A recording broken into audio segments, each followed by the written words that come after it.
Well, I've given it some thought, and the picture you're looking at may not only be the photo of the year, maybe the photo of the decade, might in fact be the photo of the century.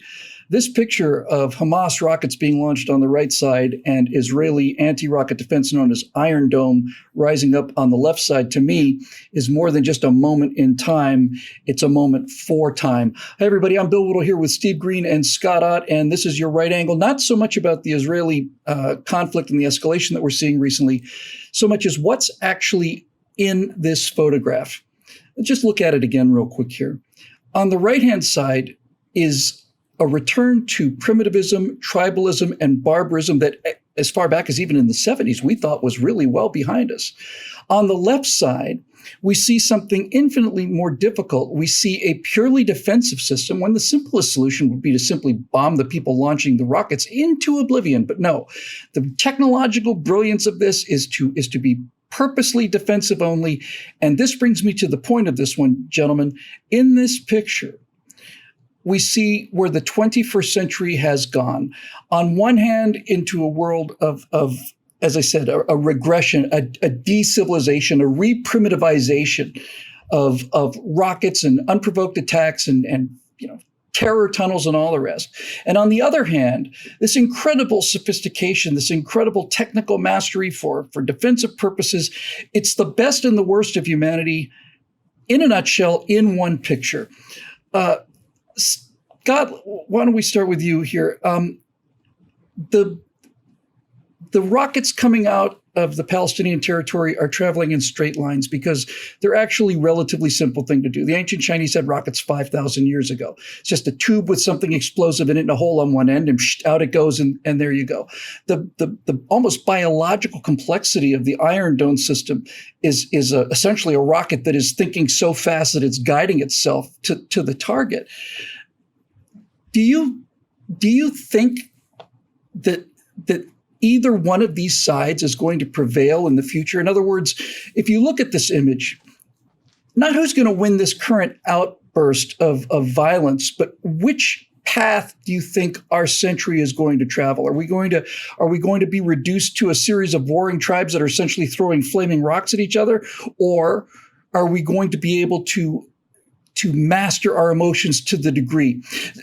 I said in the backstage show that the people on the right side of this line in the Palestine territories are capable of firing a bullet, but the people on the left side in Israel are capable of firing a bullet that shoots down that bullet. And this is a significant difference in capability, morality, and all the rest. Yeah, and it's not just a difference in approach to military hardware, as you're suggesting here. It's actually the way the Israelis think about the entire struggle. Because, if I lived in New Jersey and my worst enemy lived across the Delaware River in Bucks County, Pennsylvania, and I was in, let's say, Frenchtown, New Jersey, I'd be making plans as fast as possible to utterly destroy the people on the other side of the river because I'm always going to be in jeopardy. But it's almost like Israel has decided, well, let's play defense until eventually something changes on the other side and those people want to join the civilized world. And when I say those people, I don't necessarily mean the vast populace, because I think of them in many ways like prisoners of controlling entities that are Islamic fundamentalists and tyrants who have been running their lives. And most people around the world are just doing what they need to do to survive. And if that means joining your government and doing whatever they're doing, then you do that to protect your family. I just think that Israel seems to be so, like Iron Dome to me is the most hopeful weapon I've ever seen.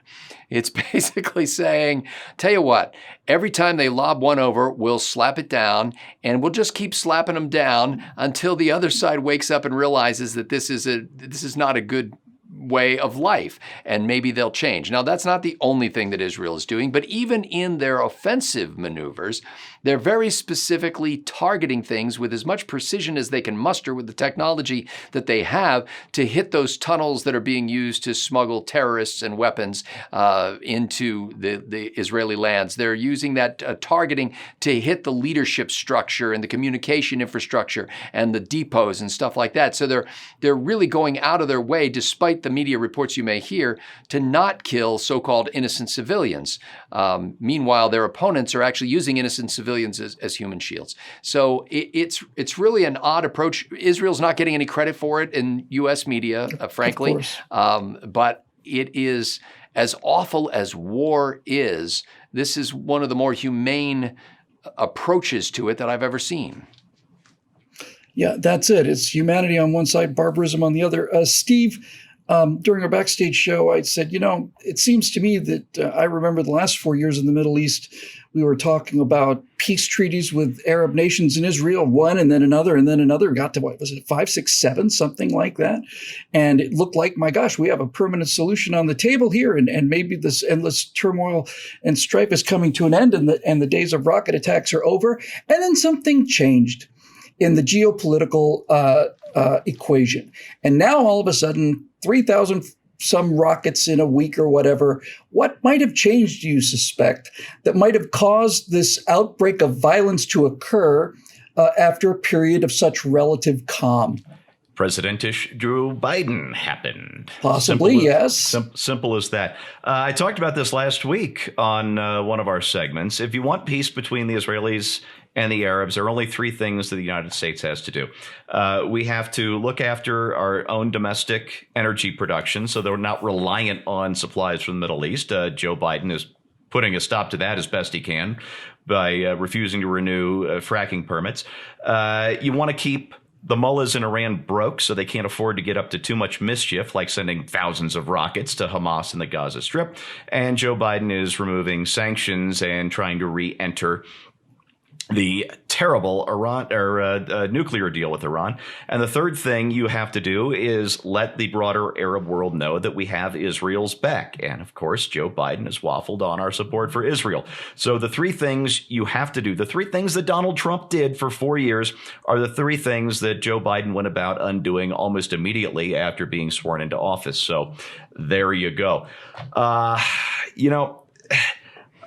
From the time I was a little kid, I love movies with sword fights. I absolutely did. Knights in Shining Army whack at each other with swords. I love that. I started looking into it a few years ago. I want to know what it was really like. The Hollywood stuff is fake. And it turns out that, knights aren't going to smash each other with these finely sharpened blades because it just destroys the blades. They got really close in and they're trying to wedge the swords into the other guy's armor, kind of like taking apart a lobster, right? And even your shield is a weapon. You're not just using it to defend yourself. You're using it to whack the other guy, to try to knock him down and just, get in there and take him apart. Iron Dome and ballistic missile defense in this country aren't a shield like that you whack the other guy with. They're truly defensive weapons. I think the only truly defensive weapons in history. And it takes a combination of technological prowess and industrial might and just sheer innovation to do this. And you really only find that in Western countries like the U.S. and Israel. And it's a real miracle. So I wanted to give a shout out to that. That said, we seem to have been on a really smart timeline in the 80s and the 90s. And I have this theory that a dangling Chad in Florida in 2000 created a wormhole that sucked the entire planet into the dumbest possible timeline. And that's where we've been ever since. And an example of that is the peace accord that Bill Clinton tried to broker between the PLO and the Israelis at the turn of the century.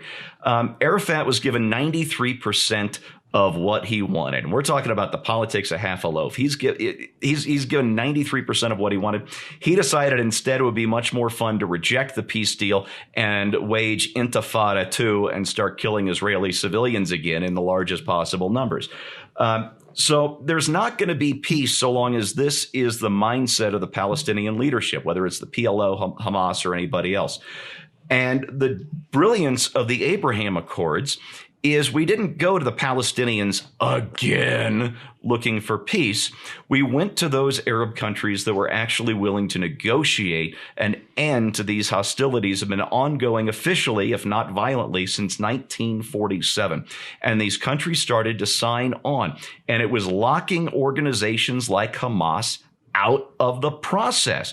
This was so brilliant. Eventually, had Donald Trump gotten his second term, the Saudis would have even been brought on board, and that would have been the death blow to Hamas as the leader of Gaza and the other one in the West Bank. I can't remember the name of it right now. But the Israelis have been trying to divest themselves of the Palestinian territories for more than 20 years now. They can't do it because we've seen what happens in Gaza. They evacuated Gaza. They pulled the settlements out of Gaza, and now it's a missile farm for terrorists. Trump was working on undoing that. Joe Biden got into office and immediately started undoing all the good work that Donald Trump did in his 4 years. And all I have to say is every single one of those missiles, that whether it's shot down by Iron Dome or whether it kills an Israeli civilian on the ground, every single one of those missiles has Joe Biden's name on it. I would like to address these closing arguments to leftists in general and then to specific leftists. To leftists in general, if you don't like the sight of Israelis smacking buildings down and you're concerned about the Palestinian people, there is data on the table. When Barack Obama is sending money to Iran and Iran is providing the rockets that Hamas uses against Israel, people are dying on both sides. Many of you don't care about the Israeli deaths. That's fine. But there are no Palestinian deaths if there are no Israeli deaths. So when you see that when the money goes to Israel, as it did under Donald Trump, both sides live in peace. And when it goes to Iran, as it did with Barack Obama and now under Joe Biden, people are dying on both sides. If you really do want to follow the science on this one, I think that is a pretty clear indication of which course to take. But the final argument I would like to address specifically to Trevor Noah and what the hell is his name? John. None of us can remember his name. What's his name? Oliver.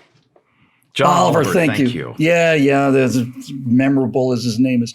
I'd like to specifically talk to these two guys because they're representative of the chattering classes of people. Both of them have basically said it's immoral for Israel to retaliate because Israel is so much more powerful.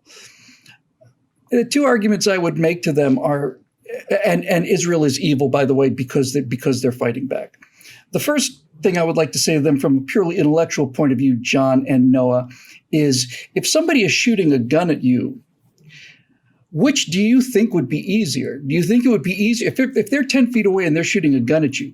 Do you think it would be easier to shoot the person shooting the gun at you or shoot the bullets out of the air as they're coming towards you? Which one of these feats do you think is more technologically difficult and expensive and hard to do? Because I'm going to go with it's harder to shoot a bullet out of the air that you've shot at me than it is for me simply shoot you dead. Both of those stop those bullets from landing on me. But one of them is not only moral, it's astonishingly moral.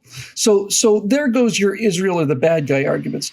But the real thing I'd like to do with these guys is I'd like to debate them both in person. Because if I did, I would no longer sit on my side of the table. I'd go over and stand right between the two of them. And as I was making my point, I would start to slap them both in the face.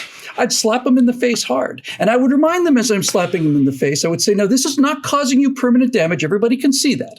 Everybody can see that you're not getting broken bones here. It stings a little bit. By tomorrow, you may have a red face. 2 days, 3 days from now, we're never even going to know what happened. And I'm going to keep slapping you in the face while I talk for 20 minutes. And as I continue to make my points, I'm going to continue to slap both of you in the face.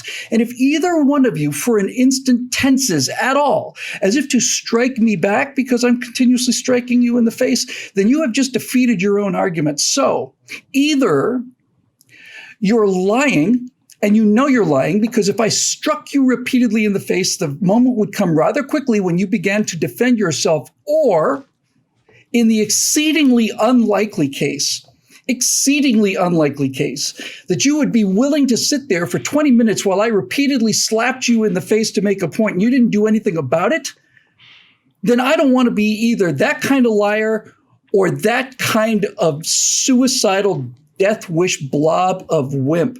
Either one of those things is repulsive to me. And so you guys are not fooling anybody. Okay? Not fooling anybody. You're not fooling me. You're not fooling Steve. You're not even fooling Scott. For Bill Whittle, Steve Green, and Scott Ott, and the rest of us peace-loving war hawks out there, I'm Bill Whittle. We'll see you next week right here on Right Angle.